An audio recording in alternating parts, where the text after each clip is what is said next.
La flexisécurité, c'est la combinaison de la flexibilité pour les entreprises et de la sécurisation des parcours pour les individus. Le mariage bluffant de l'efficacité et du social. L'idée trace une troisième voie séduisante pour le capitalisme, mais c'est aussi une sorte de meilleur des mondes dont les promoteurs oublient trop souvent les exigences et les dangers. Ce compromis gagne en Europe. Les pays européens s'exposent en effet tous à plus de concurrence et pour la plupart, ils mobilisent de plus en plus largement l'ensemble de la collectivité pour financer l'assurance risque de cette ouverture. La France a pris ce tournant sous les années Rocard avec deux mesures phares. La CSG, qui assoit le financement de la protection sociale sur une base large de revenus et d'individus, et le RMI, ancêtre du RSA et de la prime d'activité, qui élargissait la couverture sociale aux plus précaires. Et partout en Europe, on assiste à la même tendance. 1. Une fiscalisation croissante de la protection sociale et 2. Des revenus complémentaires ou des systèmes d'imposition négatifs pour octroyer un revenu décent au laissé-pour-compte de la mondialisation. Indemniser collectivement la casse de la mondialisation, en décharger les entreprises, leur laisser les mains libres pour embaucher et licencier, cela veut dire que nos systèmes sociaux financent de plus en plus l'intermittence de ceux qui naviguent entre petits boulots. Cela veut dire aussi de fournir des compléments de ressources en monnaie ou en nature, aide au logement par exemple, à ceux de plus en plus nombreux qui ne parviennent pas à se procurer un revenu décent par le truchement de leur travail.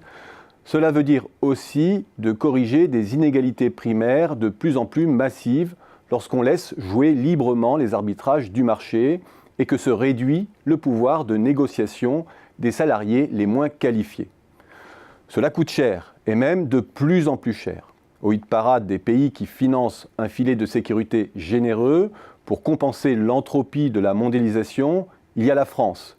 Mais il y a surtout un groupe de pays qui se détachent nettement en termes de sécurisation des trajectoires individuelles. Les pays d'Europe du Nord, l'Autriche, la Belgique, les Pays-Bas, l'Italie, l'Allemagne. Tous ces pays consacrent de l'ordre de 30% de leur PIB à la protection sociale par le truchement des systèmes obligatoires.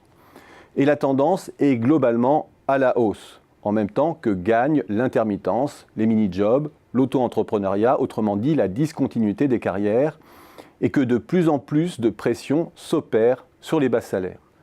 Et aussi qu'une part croissante accède à la retraite. Partout donc, la dépense progresse et doit être rationalisée, plafonnée, soumise à des conditions de ressources. Partout, l'on s'inquiète de la soutenabilité et de la répartition de la charge. Partout, le système limite sa générosité en même temps qu'il coûte de plus en plus cher. Et c'est là que surgissent les véritables difficultés de la flexisécurité. Diluer le financement de la protection sociale sur une base de plus en plus large d'individus facilite le financement dans un premier temps. Mais découpler le financement de la protection des bénéficiaires comporte aussi des risques.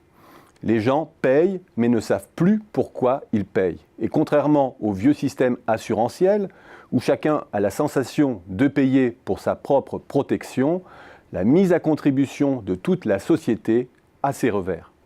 La flexisécurité appelle un droit de regard et une traçabilité accrue concernant la destination des prélèvements. L'équité du système doit être irréprochable, son efficacité également. C'est là tout le danger de la transposition du système de flexisécurité à un nombre croissant de pays, alors même que la demande sociale ne cesse d'augmenter. Cette mise en tension se produit alors même que les circuits de financement deviennent de plus en plus opaques.